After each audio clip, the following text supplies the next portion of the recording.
Welcome to Live Well, Dream Big. I'm Suzanne Monroe, founder of the International Association of Wellness Professionals, where I've been teaching people how to live a life of wellness, tap into their passion, and go for their dreams for over 15 years.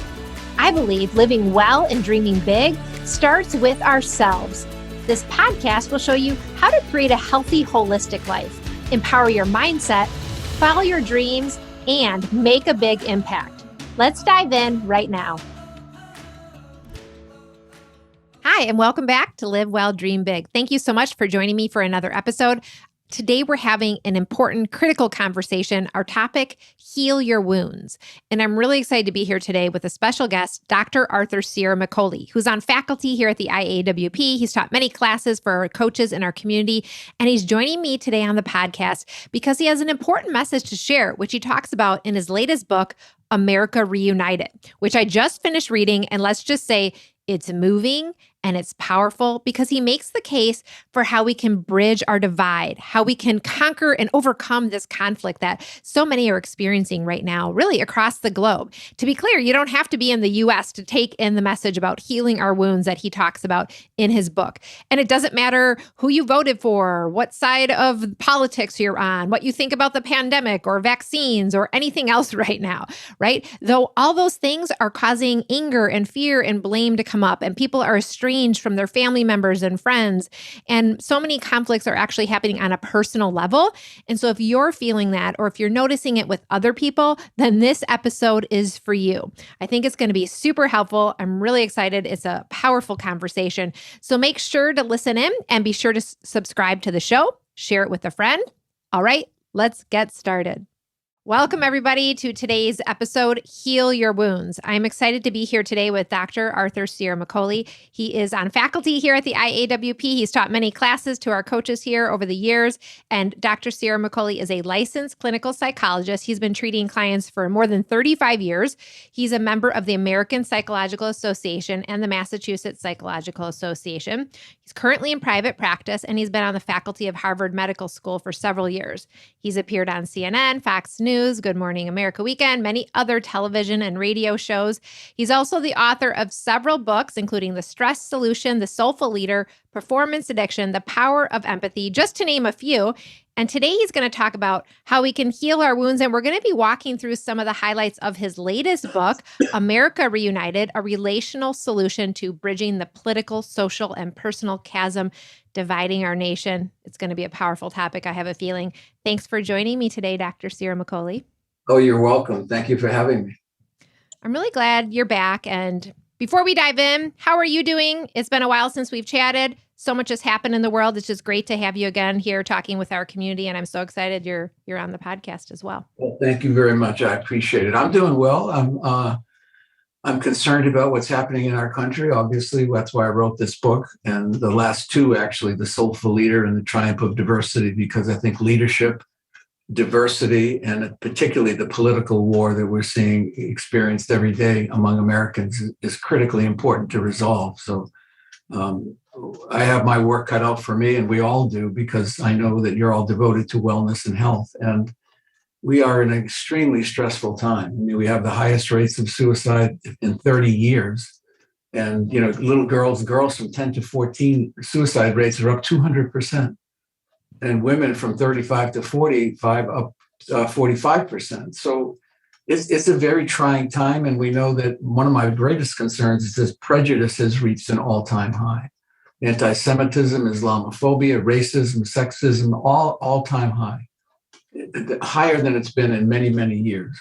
So we're in trouble. We have difficult problems. We have difficult problems to solve. Yeah. And I just finished reading your book. It's right here with me, America Reunited. For those who are watching the video podcast, you can see it. And I was moved, really moved. And I just want to say this because I know it speaks directly to the chasm that's going on in our country, but because we have listeners from all over the globe, I really feel, this book is not just for Americans. It touches on some of the most important aspects of our culture, yes, and where we are today, but I felt it could also apply to people everywhere. I mean, really to human beings right now, because so many places across the globe are experiencing these different divides. Do you agree with that? Can this book apply to anyone who might be listening today, no matter where they live? Yes, I think that's an excellent point, Suzanne, because I have patients from India and all through Europe and Israel, and they're experiencing very similar issues as we are here. There's a takeover of several countries by very dogmatic black and white thinkers that has concerned many. And for instance, one of my clients who is from India just told me that he said, we feel very similar that you have felt about your last president as we feel about our prime minister. So yes, it's universal. It's a trend that's gone through the world, which I think really has to do with this black and white thinking, this dogma that if you're on the other side or you have a different point of view, you're the enemy. And then we hear the language that people are using. I mean, I've never heard this kind of language in my life, where if you're on the other side, you're a bigot, you get this hateful responses rather than trying to understand why do we have differences. We've always had differences in this country. That's nothing new, but today we have the largest out-party hate of any of the more established countries in the world. We have little tolerance for people that are in the other group rather than wanting to learn from the other group. So, I mean, that's really what diversity is. Yeah. If you get 10 white men in a room with all 50-year-old white men and they're going to make decisions about what to bring to market or what to do, you're at a tremendous disadvantage rather than having people from different races, different religions, different cultures. Then the whole world opens up. Yeah, there's so much we could talk about today. And that's what I thought when I read the book. I'm like, wow, how are we gonna cover all this? But let's just get a little bit of a lay of the land about what we are talking about here. And I'll say this right now, many people are estranged from their own family members, their friends, their neighbors, right? Everyone disagrees on politics, social rights, vaccines, just to name a few things that are on the table right now. Unfortunately, as you said, people are insulting each other, demeaning each other, silencing each other, even humiliating each other, just because our beliefs don't exactly match up. And there's this anger, there's this rage, there's hurt. But in your book, you start out, you kind of ask, who is the enemy here? And you talked about why we're actually blaming others. Let's kind of start there. Who is the enemy in all of this? What's going on? Well, I think those of us who have hate in our hearts are the enemy. And I think one of the problems is that certain leaders have given people with hate and anger about their own lives, they've given them license to project that onto other people. They've given them a cause. And also certain leaders have given certain people permission to use foul language and to demean other people. If you look at the studies that we've accented in the book, I mean, Democrats and Republicans alike have demeaned the other side but the people who are most hateful use the worst language. Also, people on social media who write the most, usually are the people who have those kind of agendas. And we know that from scientific studies as well. One of the things I try to establish is that if you literally hate other people because they have a different point of view, that has nothing to do with them and it has nothing to do with politics. Look, on January 6th, when people were storming the Capitol and were hitting people over the head with poles and other things, if you were willing to do that, that's not about politics. That's not about Republican, Democrat. That's about, I have hatred in my heart that I've never resolved, and I'm projecting it outward onto other people, and I finally found a cause. I have friends and clients who are responsible Republicans who would never get on a plane and fly to Washington and storm the Capitol. That was a select group of people. And it's a select group of people that are easily influenced, but also have hate in their heart. And they believe it's about other things. It's about other issues. It's about other people. It's not. You can't solve an internal problem with an external solution. And that's what the people who have hate in their heart are trying to do. And it will never, ever work. Yeah. In your book, you say, just on this note of projecting kind of out our feelings, if we don't become more aware of our behavior and we continue to project our feelings onto others, rather than looking into our own history for the source of our animosity, then we're going to live with chronic dissatisfaction. What exactly do you mean by this idea of looking at our own history to find our animosity? I mean, I'd love to hear more about that. Well, in the groups, I have groups that I do. They're called leadership and communication groups, as you know. And one of the stories, you asked about what would be the most poignant story for me that I told in the book. And it is that story of Anna, an immigrant from Brazil, and because it touches all the issues that we're concerned with: immigration, racism, sexism, and poverty. And this is a person that came from a very difficult background, who developed a very sadistic way of being with people. And why was she so sadistic? Why was she so cruel to other people? And when she joined the group, one of the persons who she did respect said to her, I think you're a very intelligent person, but you're a sniper. You look for the flaw in any other person and you pounce on them. And she thought she had a right to do that, like many people who hate and are sadistic think they have. But over time, through empathy and through her realizing that many of the prejudices she had were not true and were not factual for everybody. And she literally kind of liberated herself through the feedback of other people. And that's why, groups are so important in that regard, because it's hard to deny what 9 or 10 people tell you. They think you're an angry person and you don't think you are. It's much more difficult to deny that than it is in a one-on-one conversation. Yeah, that was a powerful story. There's so many amazing stories really in the book that just brought this whole idea to life, because it's easy to kind of talk about this abstractly, but then when you apply it to real people and what they were actually going through, I think that was it was such a deep understanding. And you talked about this gift of liberation from your old hurts, and you shared all these meaningful stories. But in a lot of these stories, what kind of stuck out to me is, each person kind of carried this anger with them. And then Yes. it impacted how they showed up in every single area of their life, how they communicated with others, how they saw the world, and consequently, all the choices and actions that they took really from that place of anger. And it kind of goes back to what you're saying. People tend to project outwardly what they're struggling with inwardly. I mean, tell us a little bit more about that. Well, if we have differences of opinion, and we all do, even in a marriage, husband and wife don't always think the same. But people who have resiliency and a solid sense of self are able to talk and listen to what the other person's perspective is. Of course, that's what empathy is, the ability to understand beyond the surface. When you have hatred from the past, and a lot of that hatred develops because of the way a person was treated early on. If people felt helpless, they were abused, or they were hit physically or demeaned verbally, you develop an anger toward those individuals, but then it can get projected out, rather than some people who realize the world isn't like my family. But when we're little kids, the world is the family is the whole world. We think it represents everyone. And that, my whole career has been trying to teach people how to lessen the prejudices toward themselves and others, to reduce prejudice inwardly and outwardly. And we have to realize that when you come from those backgrounds, the likelihood that you're going to be angry or uncomfortable with other people and believe that they're going to do the same thing to you that happened in your own family is very high.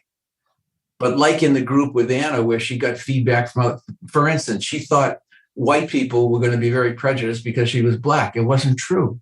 What did she learn in the end after being there for a couple of years? She learned that to make a judgment of people, white or Black or yellow, on their character, not on their skin color, because she was exhibiting the same prejudice that was what was done to her. She assumed that if you're white, and she was angry with white people. But yet she realized as time went on that these people weren't representative of the people that hurt her. And yes, they accepted that we live in a racist society, but they did not agree with her that you can lump all of us together, that we have to see each individual uniquely. And that's kind of what really struck me about the book as well. And just the whole topic is that, we have these feelings, we have these emotions. Let's just take anger about these things that have happened in history, and they're real, right? And on some level, the anger is justified for the wrongs that have happened, for the way that people have acted. But I love how you just said, okay, there's this generalization over these groups, but then there's like people, right? Like you and me and every single person out there today, like the real person, right? But that's what's happening in our lives today, where we take these things that have happened on global scales, and then all of a sudden we apply it to the person sitting in front of us. And that's what's becoming, I think, so destructive. And that was what I thought was so interesting in some of the stories that you shared, even the story of Liam, who really was just so estranged from his father. And, just because they had different views didn't mean that they couldn't actually love each other as father and son. I mean, that was, also really interesting. I mean, that was one of the best experiences I had in terms of helping people see each other accurately. Liam is a high school drama teacher and gay and living with his partner. His father is a chief of police in a small town in Vermont. Obviously I'm changing some of the realities here so you wouldn't identify anyone. But Liam was angry with people. He was angry because he thought people had this incredible prejudice toward gays. And in his drama group, he was teaching kids to be angry toward heterosexuals. And I mean, he had to be talked to by the principal because parents were complaining. He thought his dad didn't love him because he was not the athlete, the male that in the mold of his dad. I brought them together and we had several conversations. And the truth is they had more in common than they felt dissimilar about. But they had never been in an environment where they slowed down and actually listened to each other. And I sort of made them do that. Liam went back to his home at Christmas time, and the father was listening to Fox News, and he immediately took a temper tantrum, rather than saying, "What do you find interesting about that? What makes you watch it?"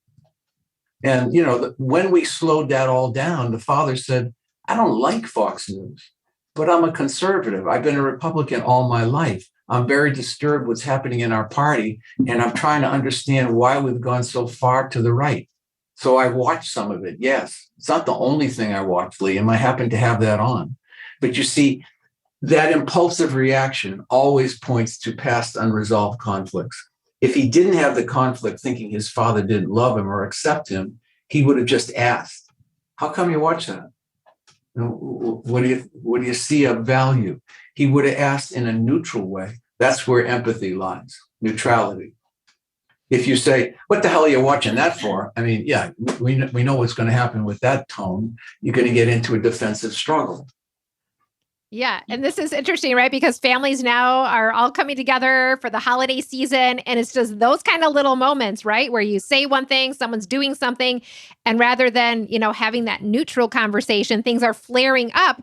But Yes. It's because, as you say, underneath it all are these other hurts, these other wounds that we really haven't been willing to talk about. We haven't been willing to address. Why is it so hard to have those are the important conversations we really need to be having with our family members and friends. But yet those things don't usually happen. People wait till they get to your office when things are so horrible and they actually have to get that support. Why do we wait so long? I think because it's scary. And oftentimes we don't have the skills to know how to deal with conflict directly. And if we react quickly, it usually means we're reacting from the past, from our own sensitivities that have never been resolved. And most people are unaware of that. And, when I work with people in the groups, they're not any different than any other group of people. I mean, actually, they're pretty similar, but I can slow the process down so that they can hear each other. Like, for instance, I'd say, "Suzanne, you're interrupting Olivia. Like, what do you think she's saying? Or what is getting to you about what she's saying that you're reacting so quickly and interrupting her? Now you have to tell us. You'd never even heard the end of her sentence." Very similar to Liam seeing his father watch Fox News. He assumed he's a bigot, he's a racist, he's a homophobe. He's none of those things.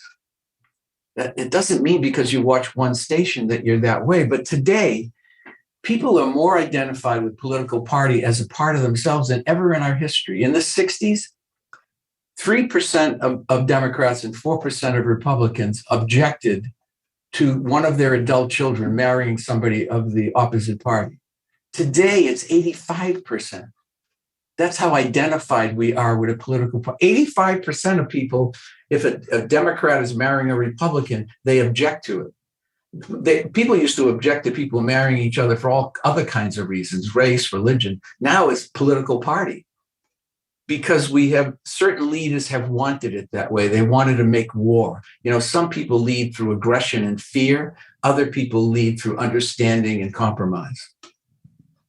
Well, say this in my family and both sides of the family, there's different points of view. We've kind of gone with the let's just take it off the table so everyone can have fun.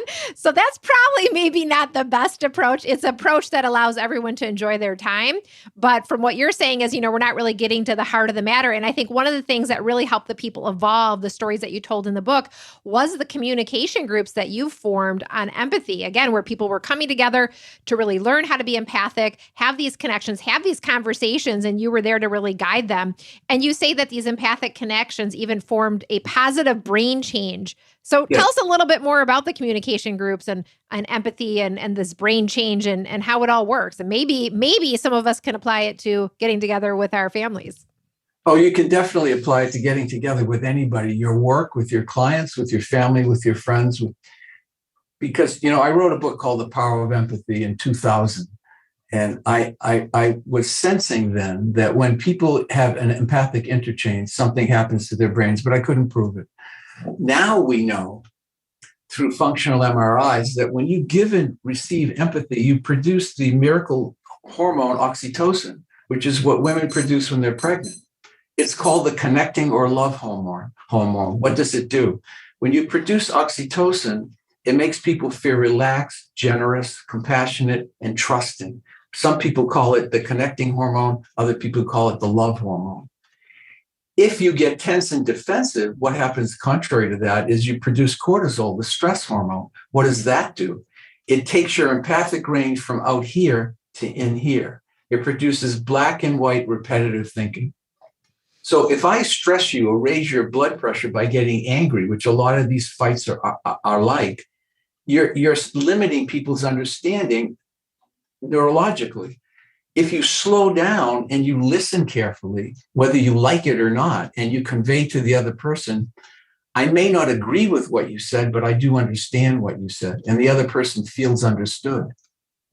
At UC Berkeley, Edwin Rush established what he calls empathy circles, and he actually went into these political rallies when Trump ran the first time, and these diehard Democrats and diehard Republicans yelling and screaming at each other. And he asked them if 6 on this side and 6 on this side would come into a tent and he would facilitate a discussion.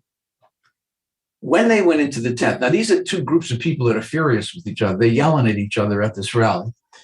He established the idea that you can talk and no one else can talk. You talk, and then other people are going to tell you, do they understand what you're saying? And if they don't understand, you repeat what you were saying or explain it on a deeper level so that they do.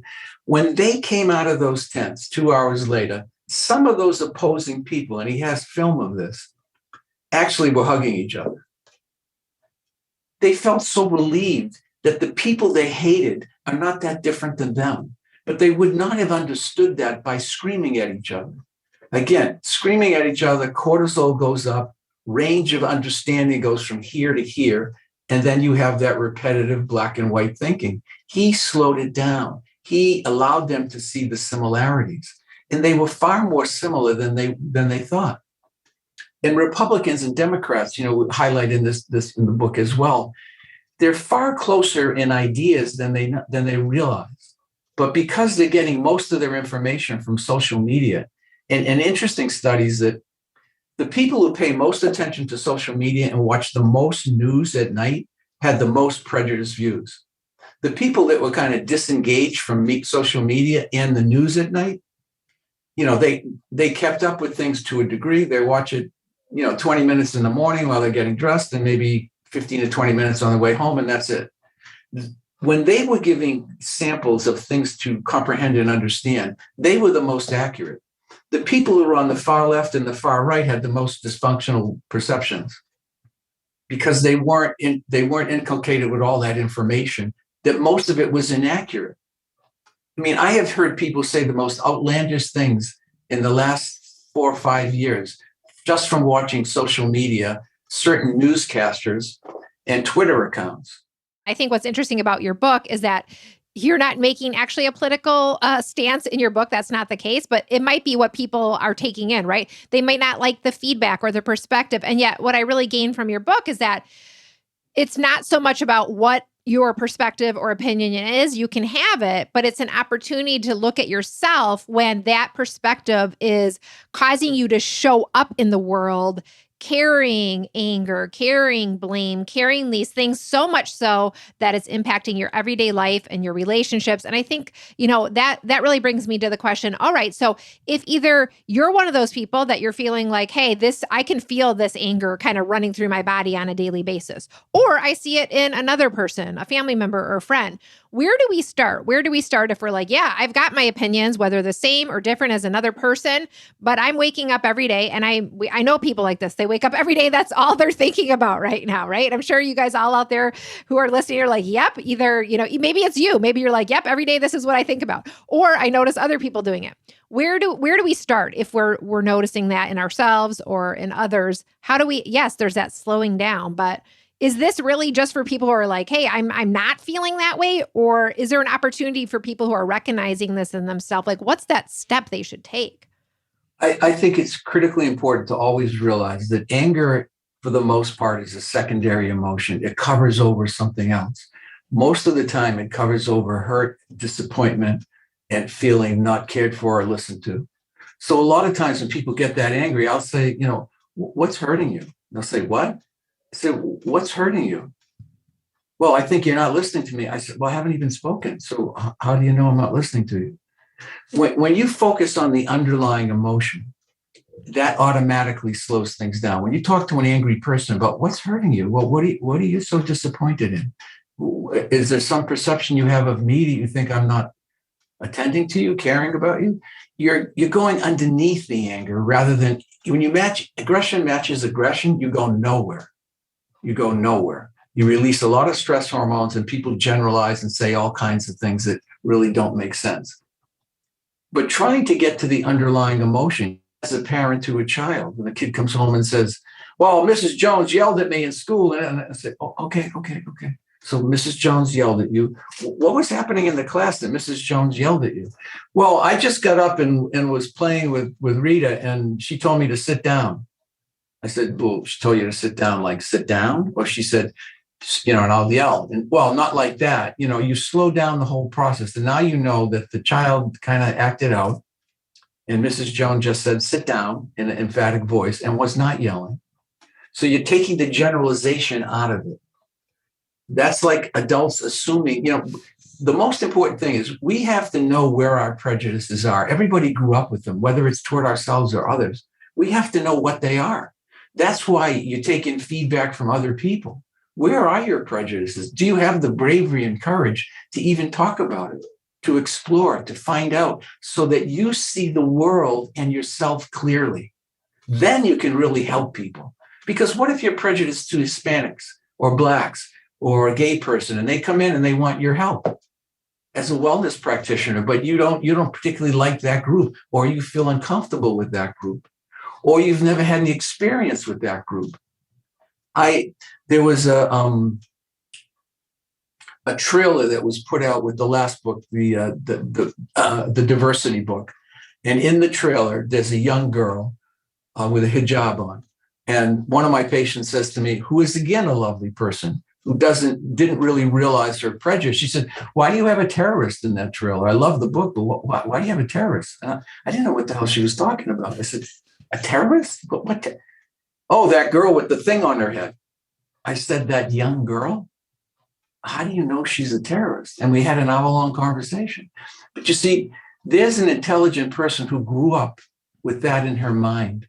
So all she had to do is see that garment on her head, and she associates that with terrorism, with not even realizing how destructive that is.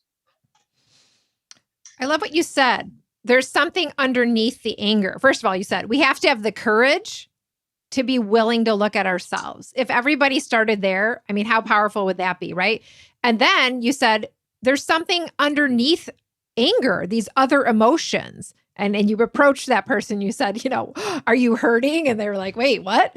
So there's something underneath it. And so if we're feeling that anger, we have to say, okay, what's underneath it? I have to share a story because it makes me wonder, are we losing our level of sensitivity? Are we that removed from our emotions, because I was with a mom not too long ago, and she told me she doesn't let her son cry unless something really big happens, like he hurts himself badly, like breaks his arm or something. No crying allowed. And she kind of laughed about it. And I remember I kind of froze. It just broke my heart in that moment, because I saw this little boy who was being told to toughen up, to not be sensitive, to not be in touch with any of his emotions. And I wondered, is that really what we're teaching our children, our boys, who are going to be the next generation of men? And then I read the story about Thomas in your book, and you even asked yourself, what the hell is going on with the men in my life? So what is going on for men and even boys? And what do we need to do for them? And then maybe part of that also is like, are we losing our level of understanding our own sensitivities and emotions? That's a very important question, Suzanne, because I think we want boys to develop in a balanced way. And if you try to make them tough and like that mom with a child, and you can't cry, you can't feel this way, then what happens is they end up seeing me when they're 40, because their partners say that this person doesn't open up or share much emotion, or they're too closed off, because you have to be strong, and that's what strong is. Our daughter is a kindergarten teacher, and she said to me, Dad, when the parents come in to pick up the children, especially the fathers, some of these kids, the boys, are just as empathic as the girls. But when I see a father, and she said, I saw a father the other day, and he came in, and the little boy tried to don't hold my hand. He goes, boys don't hold hands. She said, he's 5. Why can't he hold his dad's hand? She said, when that boy is in the 4th or 5th grade, he'll be different, because he'll want the love of his father, and he'll start acting like the father. And then empathy goes underground. Men are added to my groups all the time, where their wives tell me, my husband doesn't have the empathy gene. My cousin doesn't have the empathy gene. Everybody has the empathy gene. They have to go back in time. They have to actually unlearn. Oftentimes we talk about what we need to learn. We need to unlearn some things. That projection of that machismo, we need to unlearn some of that. That doesn't mean we can't be strong. You want to encourage a child to try things when they're anxious, okay? But if they're crying and they're traumatized, you don't put them up and make them ride a Ferris wheel where the child is traumatized the whole time. So trauma doesn't make a person resilient, but it's that balance of knowing, if we're open, we don't push too much, we push a little bit, and we see if it's copable. And if a little support can allow the child to get back in the game. But you don't traumatize the child and make them do things that they really instinctively don't want to. Yeah. And I think parenting, as you're talking about this, is just kind of coming to me now. It's really such a great opportunity to see where our own issues are with empathy, right? Because we have our old programming, we have our old patterns and beliefs, and then, am I about to project that onto my kid? It's an opportunity to kind of course correct. But I think, as you talk about in your book, you don't have to be a parent to do this. We can do this in all of our relationships. Yes. It's necessary to do it in all our relationships. People who are the most empathic, and empathy isn't just liking people and being compassionate. It's an assessment tool. It teaches you who to get close to and who to remain distant from. It teaches you how to read people, because if you don't slow down, you can't read them accurately. You're jumping in and you're making decisions, just like Anna in the book, who is Black and assumed the white people, the white women in particular in the group, wouldn't want her around. That was a misjudgment. That was a quick assessment. Maybe there are some white people who wouldn't want to be next to her. That she's had that experience, it's true, but it wasn't true for all people. Whenever we're hurt, we get blinded. I told a story in the book of my brother who passed away many years ago, and he died of an overdose of heroin. And my mother, who was not a prejudiced person, shocked me one day because I was reading something in a newspaper I was visiting, and I saw something written about Chinese heroin in Amsterdam, and that's where my brother was. And my mother said, "Oh, you're supporting those chinks?" And I said, "What?" And then she went like this. She knew what she said and she felt bad, and we had a conversation about it. Why did she say that, a woman that was instinctively not prejudiced? She said that because the heroin came from a Chinese person. They were selling heroin in that section. And that's where my brother got it. One person, with one ethnic background. And then she generalized out of her pain. It's like when people go through divorces and they come in, I want nothing to do with men. I want nothing to do with women. Why do they say that right in the middle of a contentious divorce? Because they're so hurt. And that's another aspect that we need to be very aware of. When we're hurt, we generalize. And we have to pull it back. When you know you're hurt and you're very aware of this principle, human beings tend to generalize. So if you know that, you can hold back. If you don't know that, then you start judging people all over the place. And my sense is many of our podcast listeners, the coaches in our community, people listening in today, they're here because they're on that journey of self-growth, of personal awareness, right? They're in the game already. Yet we're living in a world where what you're proposing sounds great, but how is everybody going to talk to Dr. C here? Your doors, you only can help so many people, right? Like, how can we actually apply this in our day-to-day when so many people are kind of, I guess, unconscious and don't have this awareness or aren't really willing to say, oh, this must be a hurt of mine. I'm going to look at this. How do we go on living? I think this where the assessment piece comes in, Suzanne, is that I try never to give up on anyone because you never know. A lot of people have never been listened to or had the right amount of empathy to even come forth and understand their prejudices or their way of reacting. Some people, and I had a very hard time most of my career with thinking that some people are just evil, but I realize now as I've gone, met with many people over many years, yeah, there are some people like that. There's some people you can't change no matter what you do because they don't have the conscience to behave in a certain way. But that's an extreme minority of people. Most people, when you display understanding of them in a way that they haven't experienced before, they start to take to it. And I've seen that many, many times, so that you never know if that relative or that friend might not open up. You at least try, but you have to try from the position of trying to understand. Human beings usually want to talk when they feel like you're generally curious and neutral. If you come in and say, I don't know why the hell you acted like that last week. Yeah, of course, that's not an invitation to talk. If you say, I can see you were really upset when the family got together. But honestly, I didn't really understand why. What was going on? Then you might get an answer. And maybe you won't, but maybe the person gets defensive and you try a second time. And then if it doesn't go anywhere, okay, just leave it. But a lot of times when you make that effort, you learn something, and so does the other person. And what I'm hearing you say, it's like, it's learning to be empathic yourself. We can't change everyone out there, but if we come from that place of slowing down, of being neutral, of listening, being curious, and being empathic, we might learn something about ourselves, and we might help shift the other person, but we might not. And part of that is like, we have to kind of just let go with that and show up as powerfully as we can in our own lives. Is that an accurate statement? Yes, that's very accurate, because as practitioners, we have to do this in our personal and professional lives. We have a cancer in this country right now. We're going in the wrong direction. So if you can influence one person, two people, great. Maybe they'll influence two more. But that's part of the work. You can't be a wellness practitioner and helping people live in a healthy way if you're not addressing some of their emotional needs or their emotional outbursts, because that will overcome everything. Look, you could eat well and exercise every day and still be miserable. Why? Because if that's the way you think, if you're going through the world with prejudices towards yourself or others, you never feel comfortable. You always feel tense. You see a black person, you feel uneasy. A black person sees a white person, they feel uneasy, and on and on and on. If you address it and you start to develop a level of comfort with yourself and with others, then you're more open, you're more relaxed.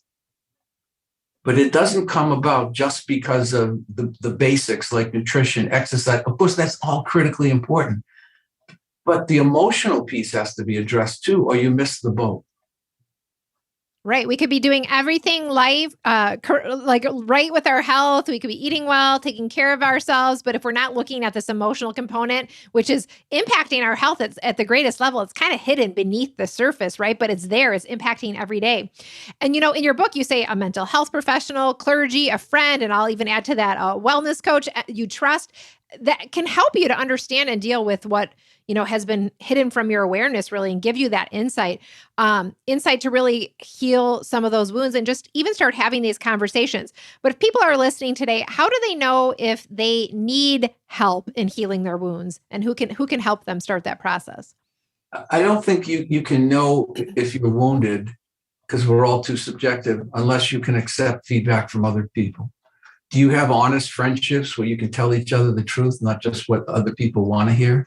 The old saying is a great friend tells you what you need to hear, not what you want to hear.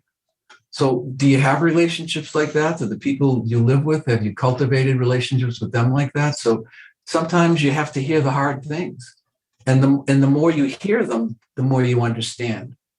I remember once I was in graduate school and a fella came down to live with me, and he was working in the area. We became roommates, and he knew my dad. My dad and mom had a small furniture store, and he worked for my dad. So one night we were sitting around, and he said, "Oh, your dad was incredibly critical of you." I said, "No, he wasn't." He said, "Yes, he was." I said, "No, he wasn't." He goes, "Why are you arguing with me?" And he smiled. And I said, "You think?" And then he gave me all these examples of how my father would be very kind to all the other kids. But when it came to his own son, there was this incredible standard, but my friend got a tattoo. That was fine. I could never get one. Not that I even wanted one, but I mean, he would have, I don't know what he would have done. But anyway, I didn't want to admit that was my dad. And my dad was a good person. But yes, he was. He could be very critical. Not just of me, but of lots of people. But I didn't like hearing it. And so what did I learn? I learned that I was hiding away from that, because I think we all have to come to terms with the parents who we had, plus and minus. If you're denying aspects of them, you deny aspects of yourself. So if I can't look at that piece of that behavior, then I can't look at it in me either. And I had to look at it so that I don't pass it on to my kids. But that night, when we were just talking, just friend to friend, I learned something critical. I was defensive. I didn't want it. We can tell in our own bodies. When we get defensive, when we hear feedback, we got to look behind us, not in front of us. I always say, don't put old faces on new faces. Mm-hmm. Yeah, we have a saying around here in our community, kind of this magic of the mirror, right? Like if you're feeling something about someone else, or you're always noticing this, like whatever's kind of showing up is also an opportunity for you to look at it within yourself. And I really think it comes back to everything you've shared in the book and even today so far. It's just like, if we slow down, we're willing to look at ourselves, we're willing to see what is coming up as that mirror for us, what is showing up. That's really the opportunity we all have to heal our wounds. And I invite everybody to take that opportunity to really take in with what Dr. Ciaramicoli is saying today, is just to slow down and be willing to look at your own self. And I want to ask you this final question that comes really before we go to our talk back from really, I think, a powerful idea you propose in the book when you say, is it not time to recognize that uniqueness and togetherness are not mutually exclusive? We need to become accustomed to not knowing and being able to tolerate uncertainty as a gift, not a weakness. I love this idea. What was in your heart when you wrote that? What does it mean to you? Well, I think to be balanced and to be healthy, we have to become comfortable with uncertainty. Human beings are very poor at predicting the future. And we have to live with ambiguity sometimes. There's a mystery to this life. And a lot of people can't accept the mystery. They want the facts. I want to know this. I want to know, is that proven? And well, sometimes we can't know. It's like watching religious leaders have a debate. And, a lot of what they're talking about in terms of the afterlife, nobody can prove or not prove. So we kind of accept different points of view, but if you're not so preoccupied with the control piece, I need to know everything. I need to know exactly where I'm going. I've had patients tell me, I like control. I like to know exactly. I had a patient who was a wonderful woman, and unfortunately she passed away last year, and she was 84. And her sons, she used to drive her sons crazy because she'd always talk about what next year is going to be. So the sons gave the eulogy, She wrote her eulogy in 1975. Then she wrote another one in 85. She wrote another one in 90. They had 6 eulogies. And he said, this is why my mother, who was a great person, drove us crazy. She always thought, oh, by 1980, I'll be dead. And then, so she wrote the eulogy. No, by 1990, I'll definitely be dead. She was dying for 30 years of our lives, And she predicted wrong all along. She lived to 84. So we can't know everything. We can take a certain element of control. Look, you go to Children's Hospital in Boston and you see kids who are 8 years old who have cancer. Did anybody know that was going to happen? Did anybody predict that? Something happens in every year of our lives that we couldn't have predicted. And if you know that, you go into the next year saying, it's a bit of a mystery. I know some things, I know where I live, but who knows what's going to happen or who's going to become ill or there's all of that we don't know. To accept it rather than trying to conquer it leads to balance. I love that. We have to accept it, not conquer it. That leads to balance. So many powerful words of wisdom you've shared so far today. Let me just say this as a quick recap on what you said. I think that the big takeaway is that we have our opinions and views, and we might be right, and we could bring those to bear, and they'll just stay right here in gridlock. The only path, from what I'm hearing from you, is slowing down to be empathic and being curious. And the idea is seeking to understand. Even if we totally wish we could spout out our facts and views or leave the situation, the only possibility for understanding or for changing is having that curiosity to understand where the other person got those views to begin with. Would you say that's a good? Yes. Excellent summary. Yeah. So I wish we could spend more time chatting. This was so amazing. There's so much here. I just want to say, seeking to understand. I think that's why we're all here together in community. You might have heard things you agreed with. You might have heard things you disagreed with, right? But we're here to really be on the path of growing and evolving so that we can help others to do the same. So I just want to thank you, Dr. Ciaramicoli. I know you have a full practice and lots of patients to see and help out there in the world, and we got to get you back to your office to do that. But I want to thank you for being with us today on Live Well, Dream Big. Well, thank you very much. I always love doing this, and I hope we can do it again. I hope we can too. Take care, and take care to everyone who joined us today. Thank you so much. Happy holidays, everybody. Okay, bye-bye. Thank you for joining me for today's episode of Live Well, Dream Big. I hope you enjoyed today's conversation, and I want to invite you to take your next step toward living well and dreaming big by downloading the Live Well, Dream Big lifestyle book. It's the ultimate guide to becoming your best self and living life on your own terms. You can grab your complimentary copy by going to the link in the show notes or heading directly to iawpwellnesscoach.com/guide. That's iawpwellnesscoach.com/guide.